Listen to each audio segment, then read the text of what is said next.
Mic check 1 2. It's the Y2K collector. And 2 days ago, the CEO of GameStop went on to CNBC to kind of explain the whole idea of them purchasing eBay. And I have to say that it was probably one of the most entertaining interviews that I've seen in a long time, which isn't necessarily a good thing. In fact, it was a horrible look for the CEO.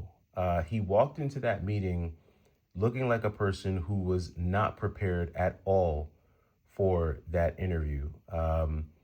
It on top of that, he walked into that interview looking like a person who was still bitter about comments that uh, the interviewers had made regarding GameStop in the past, regarding GameStop's ability to remain solvent, to remain a profitable company.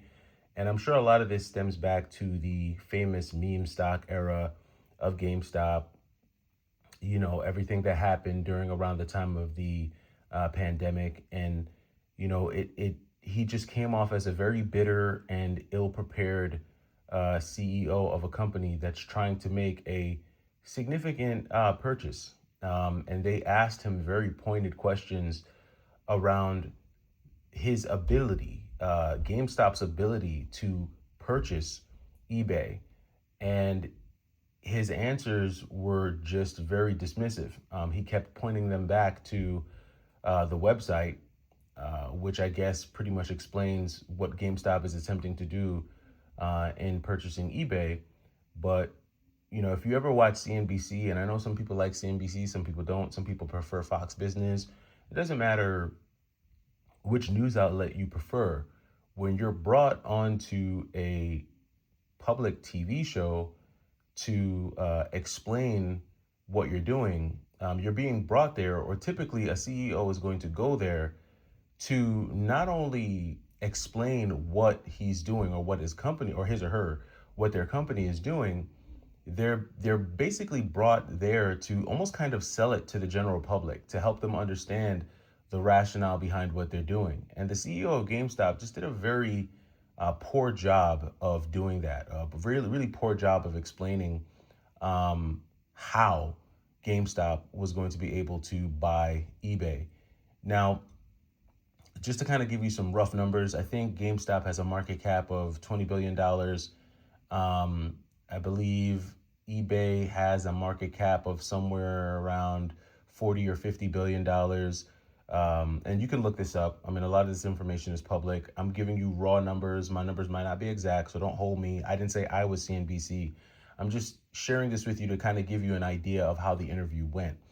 And so GameStop has a market cap of around $20 billion. eBay between either 40 or 50 billion.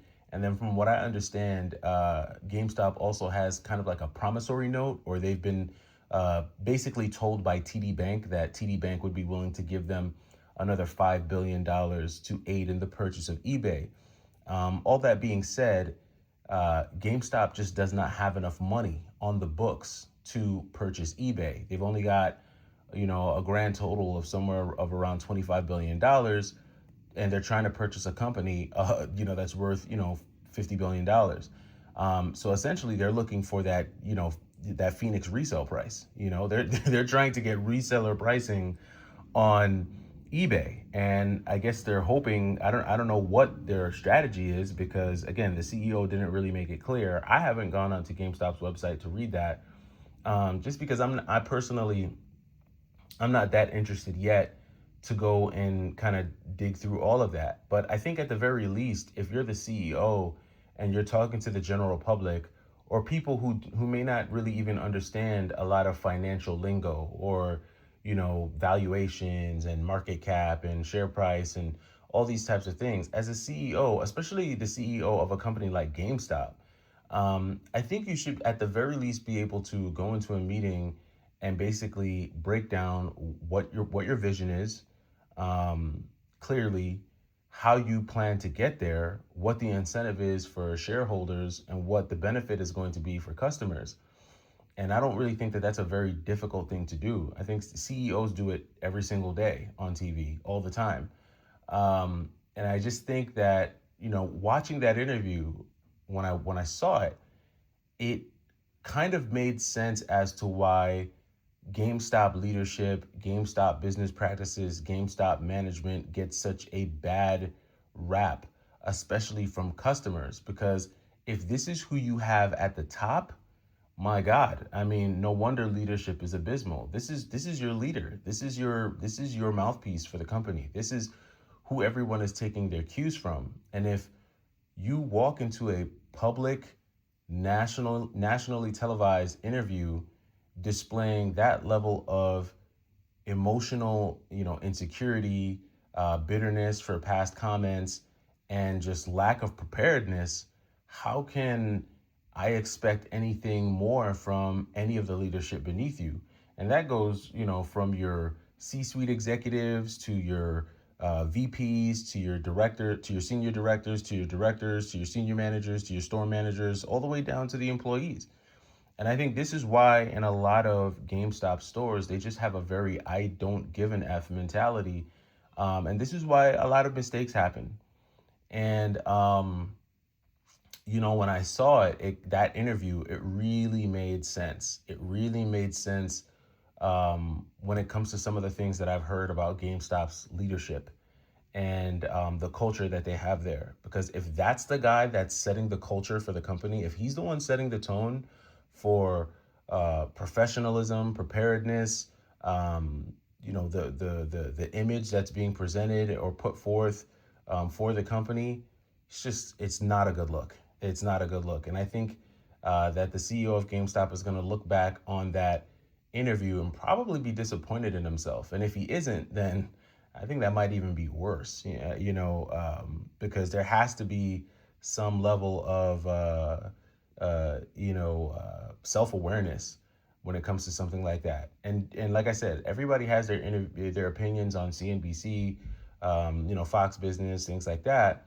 But I think that they were asking him some very straightforward questions that he just didn't want to answer, couldn't answer, wasn't prepared to answer for whatever reason. And in his mind, all he could say was that he has the ability to help eBay make more money than they're currently making, that he can help them run, that under his leadership, they'll be a more efficient and properly ran business. And if you ask consumers, if you ask people who shop and patronize GameStop, they'll probably echo a different sentiment.